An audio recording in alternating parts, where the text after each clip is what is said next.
এটি হচ্ছে হাবিল কাবিলের গল্প। হজরত আদম আলাইসাল্লাম এবং মা হাওয়া আলাইসাল্লামের দুই পুত্রের ঘটনা। যখন আদম আলাইসাল্লাম এবং হাওয়া আলাইসাল্লামের সন্তান হতো, তখন আল্লাহ রাব্বুল আলামিন প্রতিবারই তাদের যমজ সন্তান দিতেন। প্রতিবারই একটি ছেলে এবং একটি মেয়ে হতো। আর তখন যেহেতু ভাই বোনের বাইরে অন্য কেউ ছিল না, তাই আল্লাহ বিবাহের জন্য একটা বিশেষ নিয়ম করে দিলেন। সেটা হচ্ছে ভিন্ন ভিন্ন সময়ে জন্ম নেয়া ভাই বোনেরা পরস্পর বিয়ে করবে, কিন্তু একই সময়ে জন্ম হওয়া ভাই বোনদের মধ্যে সেটি চলবে না। তাই পিতা আদম আলাইসাল্লাম প্রস্তাব করলেন যে হাবিল বিয়ে করবে কাবিলের বোনকে, আর কাবিল বিয়ে করবে হাবিলের বোনকে। কিন্তু কাবিল সেটা প্রত্যাখ্যান করল। আমি কেন আমার বোনকে লোকের হাতে তুলে দিব? আমি হাবিলের বোনকে বিয়ে করতে চাই না, সে দেখতে কুৎসিত।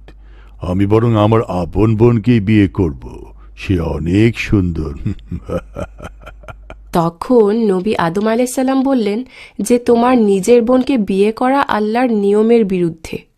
তারপরও তুমি যদি নিজেকে সন্তুষ্ট করতে চাও, তাহলে তোমরা দুজনই আল্লাহর নামে কুরবানি করো। যার কুরবানি আল্লাহ তাআলা কবুল করবেন, সেই ওই মেয়েকে বিয়ে করবে। হাবিল ছিল মেষ পালক আর কাবিল ছিল একজন কৃষক। কুরবানির জন্য হাবিল তার সবচেয়ে সুন্দর মেষগুলোর একটিকে বাছাই করল, আর কাবিল বাছাই করল প্রায় নষ্ট হয়ে যাওয়া কিছু শস্য। অবশেষে আল্লাহ হাবিলের কুরবানিই কবুল করলেন।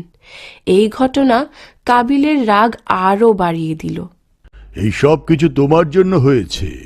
তুমি যদি সত্যি আল্লাহকে ভয় করতে, তাহলে তোমার কোরবানি কবুল হতো। এখন আমাকে দুষ্য কেন?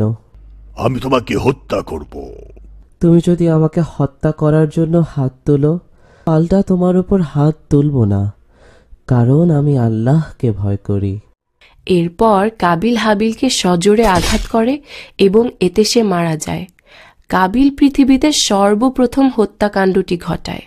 তখন আল্লাহ সেখানে দুটি কাক পাঠান। একটি কাক মাটিতে গর্ত করে, অপর কাকটিকে সেখানে পুঁতে রাখে।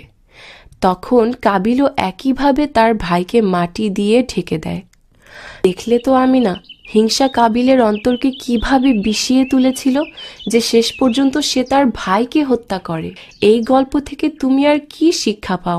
আমাদের উচিত রাগের কোনো কাজ করা থেকে বিরত থাকা, কারণ এর জন্য পরে আফসোস করতে হতে পারে। যদি কথা দাও বন্ধু, দিনের পথে